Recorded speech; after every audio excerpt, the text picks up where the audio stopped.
పప్పు కర్రీ, చారు, సాంబార్ ఇలా చాలా వరకు మనం వాడేది కందిపప్పే. మిగతా పప్పులను అప్పుడప్పుడు వాడుతూ ఉంటాం. అందులో పెసరపప్పుతో గుండె ఆరోగ్యానికి తోడ్పడటం నుంచి వెయిట్ లాస్ దాకా ఎన్నో లాభాలు ఉన్నాయని డైటీషియన్లు చెప్తున్నారు. అవేంటో ఈ వీడియోలో తెలుసుకుందాం. పెసరపప్పులో ప్రోటీన్లు ఎక్కువ. ముఖ్యంగా శాకాహారులు పెసరపప్పు తీసుకోవడం వల్ల శరీరానికి కావలసిన ప్రోటీన్లు అందుతాయి. దీనిలోని ఐరన్, మెగ్నీషియం, పొటాషియం వంటి కీలక పోషకాలు, బి విటమిన్లు పూర్తి ఆరోగ్యానికి తోడ్పడతాయి.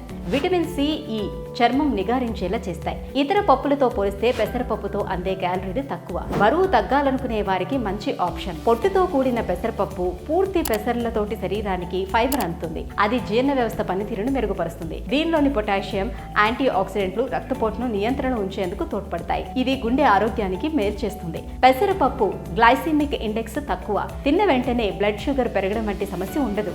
షుగర్ బాధితులకు ఇది చాలా బెటర్. అధిక ప్రోటీన్లు, అధిక ఫైబర్, తక్కువ క్యాలరీలు ఉండటం వల్ల పెసరపప్పు తిన్నప్పుడు కడుపు నిండుగా అనిపిస్తుంది. బరువు తగ్గాలనుకునే వారికి పప్పుల్లో ఇది బెటర్ ఆప్షన్ అని చెప్పాలి. ఈ వీడియో కనుక మీకు నచ్చినట్లయితే లైక్ చేయండి, షేర్ చేయండి. మరిన్ని వీడియోస్ కోసం మా ఛానల్ని సబ్స్క్రైబ్ చేసుకోండి.